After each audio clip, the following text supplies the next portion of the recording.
دوستان عزیز، همون ابری که سحر ما نواربرداری کرده بودیم اینک پورا فرو گرفته، همه جو علاقه سفید است. خوشبختانه در کوچه‌های مرکزی، در کوچه‌هایی که بیشتر اتومبیل میگردند قم پوشیدند، همون موادهای ضد لغزش پوشیدند که من اولی همه جو سیاه. یکی ما منی خیلی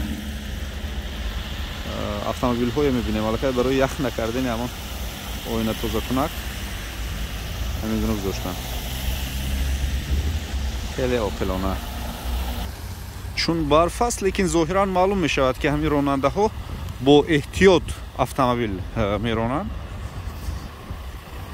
زیرا در بعض از جای ها ما مشاهده کردیم نوار گرفتن نشد، در بعض از جای ها اتومبیل ها علاقه میلغزند. مثلا همون میکرواتوبوسی که ما آمدیم میلغزید کم کم، لیکن راه ها خوشبختانه سیاه است. این معنی آن را دارد که موادهای ضد لغزش پوشیدگی هستند و خوشبختانه حالا اینقدر وضعیت راه بد نیست. لیکن چنانه که گفتن یک سردی سخت می شود، واقعا همین گونه یک سردی رو احساس میکنیم. علاقه یک دو درجه علاقه خنک احساس می شود. آب یخ کرده شدند، او خیلی سرد است.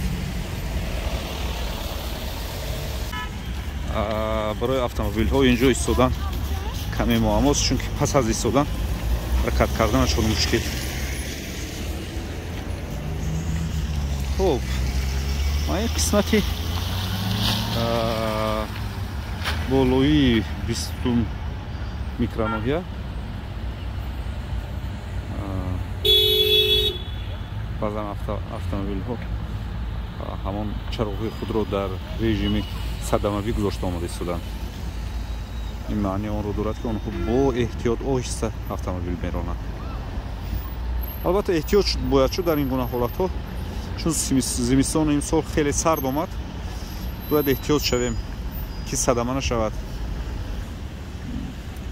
من مشاهده می شود که میکرواتوبوس ها خیلی آهسته میرانند، با آن خاطر که واقعا این قسمت ها کمی سر برف و سر یخ با مشاهده می رسد.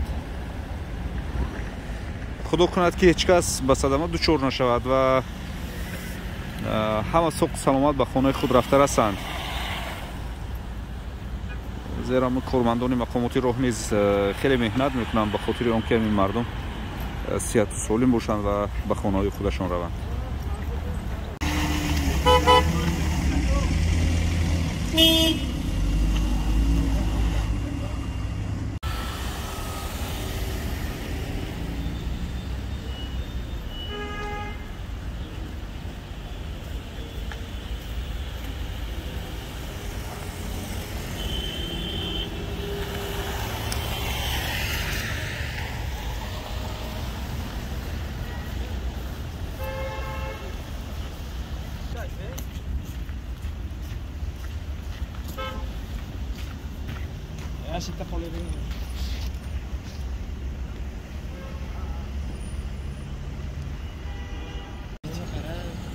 اینجا مانا سویتافور میکرانوهی 20 علاقه کمتر وضعیت وزنین. اتومبیل ها در وقت خود و در ساعت خود گذشته نتوانست ایستادن. وضعیت کمی وزین تر، البته رو علاقه به یخ کردن سر کردن. میکرانوهی 32 و بالا 27 و 28.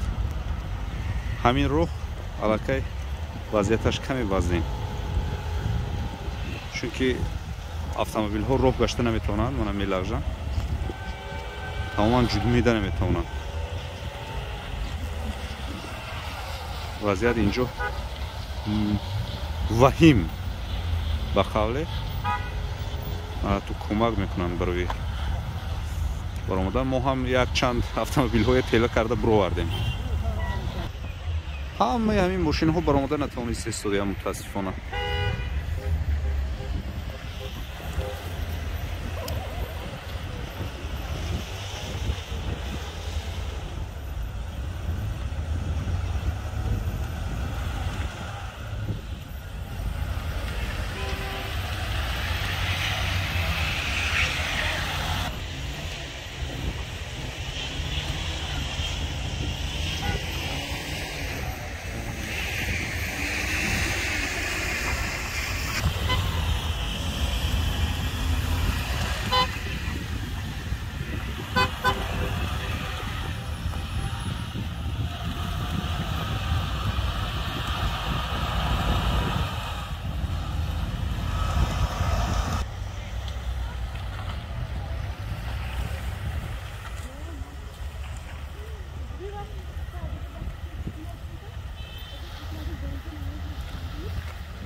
ما اینجا ما مشاهده کردیم که کارمندان حفظ راه‌ها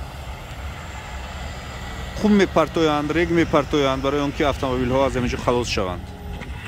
تشکر به شما، سپاس بپایان. اگر همین مقامات باشد، همین نماینده همین مقامات باشد، سری وقت اینجا حاضر شدند. تشکر. و باقی برای همه شما دوستان عزیز راه سفید، خودتان احتیاط کنید. اگر اتومبیلتان چرخهای زمستانه ندارد پس به این راه نبرید، بهترش و با نمیدونم دیگر واسطه به کار روید. اگر یگانجا کار نمیکنید پس خانه شینید بهتر. من وضعیت